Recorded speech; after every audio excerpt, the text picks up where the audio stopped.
दोस्तों हमारा 17 मार्च को 12वीं का व्यवसाय अध्ययन बिजनेस स्टडीज का एमबी बोर्ड एग्जाम का पेपर है। लगातार दोस्तों मैं आपको तैयारी कराते जा रहा हूं, इसलिए आपको पहले ही आपको 2 अंक की वाली एकदम महत्वपूर्ण प्रश्न, साथ ही 3 अंक की वाली महत्व प्रश्न बता दिए और वस्तुनिष्ठ भी मैं आपको कवर कराते जा रहा हूँ।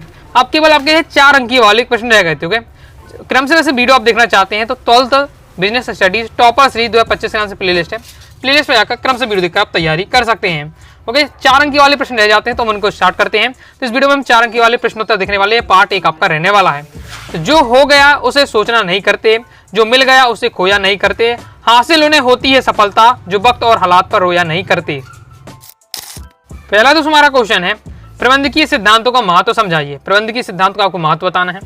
पहला आपका कार्य क्षमता में वृद्धि, दूसरा है प्रबंधकीय प्रकृति की स्पष्टता, तीसरा है मानवीय संबंधों में सुधार, चौथा है आपका प्रबंध को सुदृढ़ बनाने की सहायक। कोई भी देखिए क्वेश्चन का सॉल्यूशन याद करें तो ओके, आपके जितने हो सकता है पॉइंट वाइज पॉइंट दिया जाएगा। तो आपको याद क्या करना है, सबसे पहले आपको क्या है उसके पॉइंट एकदम परफेक्ट आपको याद होना चाहिए। मैंने आपको क्या है पॉइंट एकदम परफेक्ट आपको तैयार करना है, क्योंकि पॉइंट ज्यादा बना नहीं सकते। ओके, पॉइंट याद रहेगा, उसके बारे में आप एक लाइन लिख सकते हैं जैसा कि जैसे आपको पेपर में लिखना चाहिए उसी पार्ट से मैंने आपको दिया हुआ। ओके, तो सेम आपको हेडिंग याद हो जाएगी, फिर उसके बारे में एक लाइन आप आसानी से बता पाएंगे। तो प्रबंधकीय सिद्धांत के महत्व कौन कौन से है? कार्य क्षमता में वृद्धि होती है, प्रबंध की प्रकृति की स्पष्टता होती है, मानवीय संबंधों में सुधार, साथ ही प्रबंध को सुदृढ़ बनाने में सहायक होता है।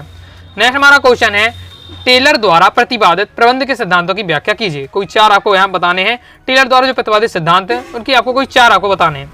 यहाँ ओके, अब कई सारे सिद्धांत हैं लेकिन आपको इसमें केवल 4 आपको बताने हैं।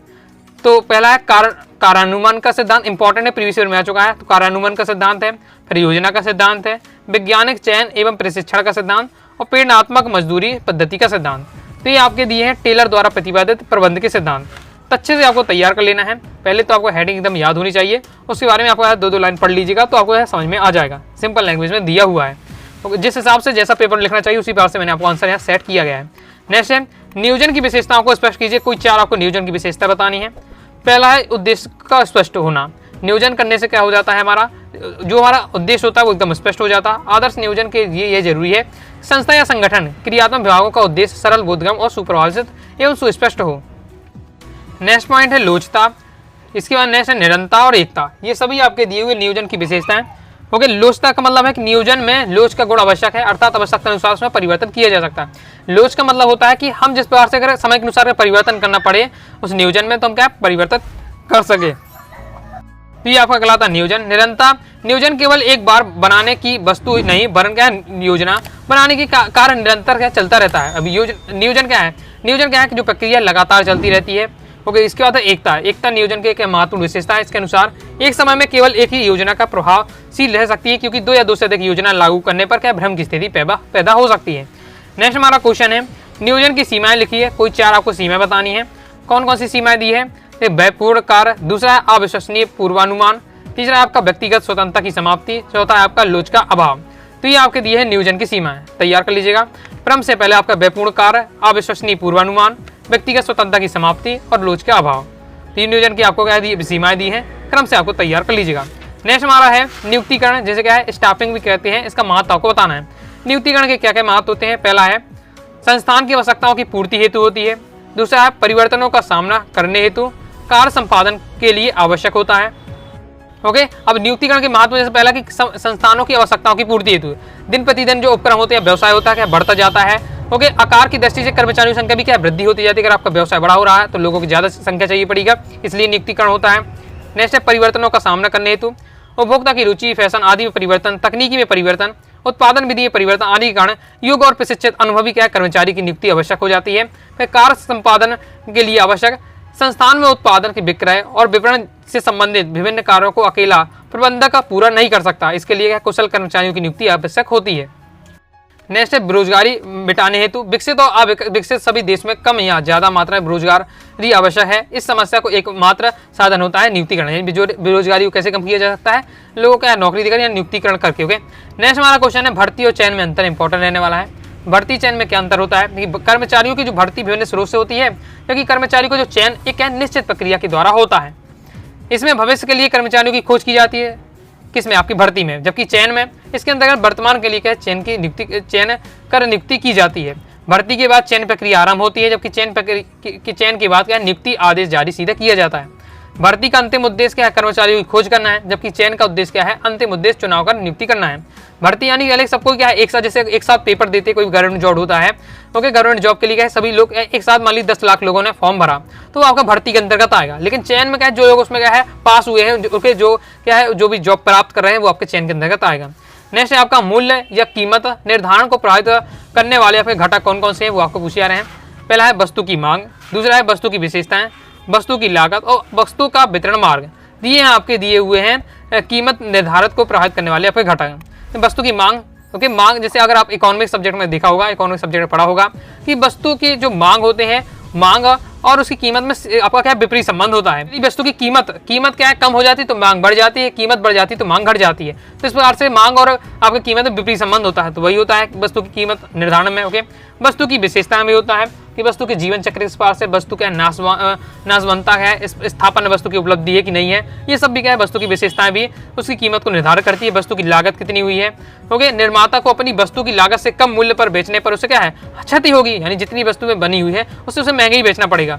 उसका व्यवसाय को उद्देश्य लाभ कमाना, अतः वह मूल्य निर्धारण करते समय लागत का ध्यान में रखेगा। ओके, इसके बाद वस्तु का वितरण मार्ग, ओके, अगर मान लीजिए आपका कोई सामान क्या है बहुत दूर से मंगाते हैं, तो आपने देखा होगा उसका क्या जो आपका डिलीवरी चार्ज जो ज्यादा लगता है, कोई पास से आता है तो कम लगता है। सेम इसी बात से वस्तु का जो वितरण मार्ग होता है वो भी क्या एक बार से मूल्य को प्रभावित कर रहा है।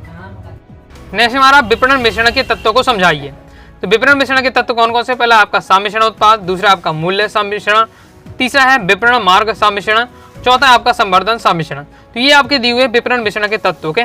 तो क्रम से दोस्तों आपको तैयार कर लेना। पहले तो आपको हेडिंग आपको याद होगी, पढ़ते ही आपको जो है चीजें समझ आएंगी। समझ के तो आपको तैयार करना, अंदर की जो डिटेल है वो आपको पढ़कर समझना है और तैयार करके रहना है। फिर अपनी लैंग्वेज में आप लिख सकते हैं। मैंने आपको यहाँ मेहनत किसमें करनी है, उसकी हेडिंग आपको याद करने में करना है। ओके, नेक्स्ट हमारा वैज्ञानिक प्रबंध के कोई 4 लक्षण आपको बताने हैं। वैज्ञानिक प्रबंध के कौन कौन से आपके लक्षण दिए, पॉइंट वाइज पॉइंट दिया है। जैसे आपका है पहला है वैज्ञानिक प्रबंध एक नियोजित एवं क्रमबद्ध प्रबंध विधि है। इसके अंतर्गत प्रत्येक कार्य का वैज्ञानिक विश्लेषण किया जाता है। दूसरा, इसके प्रयोग में श्रमिकों की कार्य क्षमता में वृद्धि होती है। इसके प्रयोग से उपक्रम में उत्पादन में वृद्धि होती है। इसके प्रयोग से साधनों का बंटवारा व्यवस्थित तरीके से किया जाता है ताकि साधनों का क्या सदुपयोग हो सके। ये सब आपके क्या वैज्ञानिक प्रबंधन के आपके लक्षण हैं। आगे देख लेते हैं। आगे नेक्स्ट हमारा क्वेश्चन है, वैज्ञानिक प्रबंध के श्रमिकों द्वारा विरोध क्यों किया जाता है? तो वैज्ञानिक प्रबंध में श्रमिकों द्वारा अक्सर विरोध किया जाता है। क्यों किया जाता है? पहला, अधिक परिश्रम। अधिक क्या है, वैज्ञानिक प्रबंध के विरोध करने वाले कर्मचारियों को आरोप होता है कि उनसे क्या है अपने मतलब लाभ के लिए, कंपनी के अपने लाभ के लिए जो कर्मचारी होते हैं उससे ज़्यादा क्या काम करवाती, ज़्यादा काम कराती है। उनका वेतन तो उनकी फिक्स रहती है, लेकिन काम से ज़्यादा लिया जाता है। तो अधिक परिश्रम उनका विरोध का कारण होता है। साथ ही बेरोजगारी होती है। ओके, इसके साथ ही निरंकुश प्रबंधन रहता है। निरंकुश प्रबंधन रहता है। वैज्ञानिक प्रबंध में क्या है, निरंकुशता है। उनकी मनमानी चलती है तथा शहर श्रमिकों को उचित व्यवहार नहीं किया जाता, उनके साथ अच्छे से पेश नहीं आया जाता है। अपनी मनमानी के अनुसार काम कराया जाता है।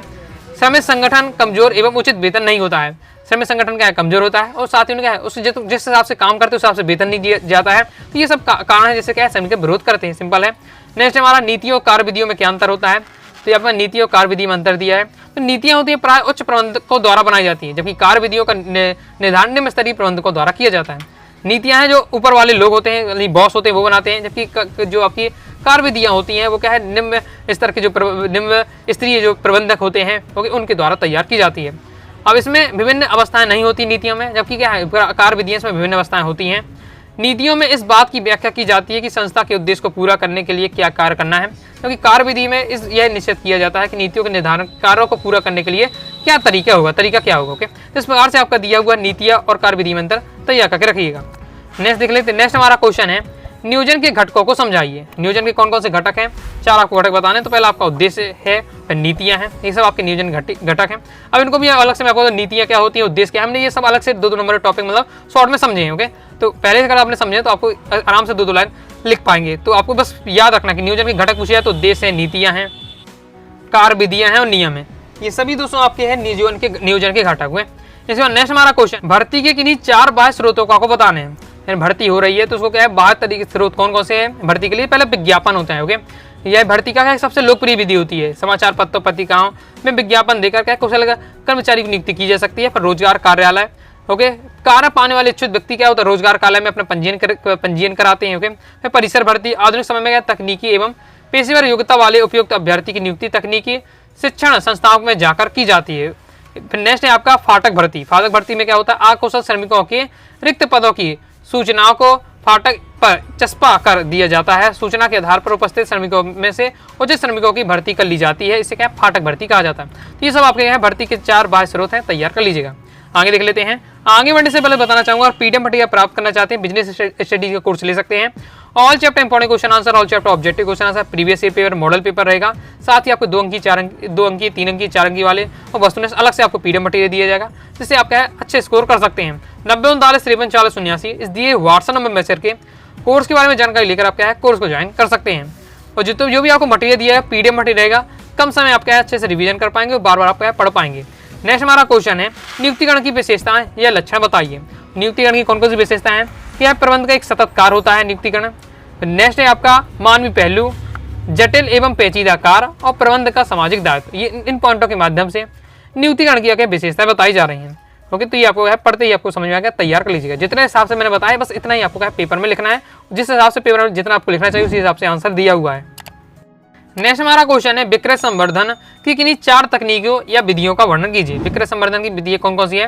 पहला आपका मुक्त नमूने, उपभोक्ता को मुक्त नमूने के पैकेट बांटकर विक्रय संवर्धन का प्रभावशाली बनाया जाता है। मुक्त नमूने का मतलब है जैसे कोई नई कंपनी है, ओके, यदि वो क्या है निरमा बनाती है, ओके, वॉशिंग पाउडर निरमा मान लीजिए बनाती है, ओके, कपड़े धोने का बनाती है, तो उपभोक्ता को जो नए हो गए उन्हें कैसे पता कि इससे कपड़े साफ होते कि नहीं होते, तो वो क्या है पहले कुछ पैकेट छोटे पैकेट क्या फ्री में लोगों को बांटेगी। जब वो लोग उसको चेक करेंगे, उन्हें विश्वास हो जाएगा, तब उनको क्या खरीदेंगे। तो ये क्या है इस प्रकार से, तो ये विक्रय संवर्धन का एक तरीका है। मूल्य में कमी, ओके, जो बड़ी कंपनी जितने मूल्य में आ रहे हैं सामान, ओके, उसी को क्या है ओके कम मूल्य में अगर देते हैं तो लोग सस्ती, बहुत लोग कहते हैं कि क्या है उसकी क्वालिटी ना देखकर उसे क्या है कीमत पर देखते हैं कि कीमत अगर सस्ती होगी तो हम क्या है ले लेंगे, ओके, कीमत कम होगी तो हम उसे ले लेंगे। तो उसे क्या है मूल्य जब नई लॉन्च होती है अधिकतम वस्तुएं तो उसकी कीमत क्या है कमी होती है। ओके, फिर निःशुल्क प्रशिक्षण दिया जाता है, फिर उत्पाद एक्सचेंज किया जाता है। ओके, वर्तमान में यह विधि व्यापक पैमाने पर अपनाई जा रही है, जिसके अंतर्गत टीवी, स्कूटर आदि दीजिए और बदले में क्या है बिना मूल्य पर ले जाइए। ओके, यानी अल्लाह बल्दी, जैसे आपने देखा होगा कि अगर आपके पुराना मोबाइल हो गया तो पुराना मोबाइल देकर ओके उसकी जो कीमत होगी वो आपकी कट जाएगी और नए मोबाइल आपको मिल जाएगा। तो इस प्रकार से ओके, तो ये विधि भी अपनाई जाती है विक्रय संवर्धन में। तो ये सभी आपको है, ये सभी आप जानते होंगे, बस पढ़ के आपको समझ लेना है। नेक्स्ट हमारा क्वेश्चन, विज्ञापन की विशेषताएं। विज्ञापन कौन कौन सी विशेषताएं होती हैं? पहले ये सार्वजनिक जानकारी होती है। विज्ञापन विज्ञापित वस्तु के बारे में अधिक से अधिक लोगों को देश विदेश में रहने वाले असंख्य व्यक्तियों की जानकारी देता है। साथ ही व्यापकता रहती है। विज्ञापन में व्यापक प्रक्रिया है, इसके विज्ञापन के विभिन्न माध्यमों का उपयोग किया जाता है। फिर संदेश की क्या है, इसमें पुनरावृत्ति होती है। विज्ञापन में संदेश को क्या है बार बार दोहराने की भी आवश्यकता पड़ती है। फिर अव्यक्तित्व विज्ञापन सदैव क्या है अव्यक्तित्व रहता है, आमने सामने बैठकर कोई व्यक्ति क्या है विज्ञापन नहीं करता है। तो ये सब आपके दिए विज्ञापन की विशेषताएं। तो इस प्रकार से दोस्तों मैं आपको सिलेक्टेड 4 नंबर वाले प्रश्न बताए हैं। अभी कुछ और क्वेश्चन रह जाते हैं तो हम क्या है सेकंड पार्ट में कवर करेंगे। बाकी दोस्तों आप क्रम से वीडियो देखना चाहते हैं 12th business studies topper series 2025 के नाम से प्लेलिस्ट है, तो प्लेलिस्ट पर जाकर क्रम से वीडियो देखकर आप क्या तैयारी कर सकते हैं। तो आइए दोस्तों आपको वीडियो पसंद है लाइक करके सब्सक्राइब कर दीजिएगा। साथ ही दोस्तों टेलीग्राम चैनल साथ ही व्हाट्सएप चैनल को ज्वाइन कर लीजिएगा। डाउट आता है कमेंट से आप जरूर पूछिएगा। मिलते हैं नेक्स्ट वीडियो में, तब तक के लिए बाय बाय।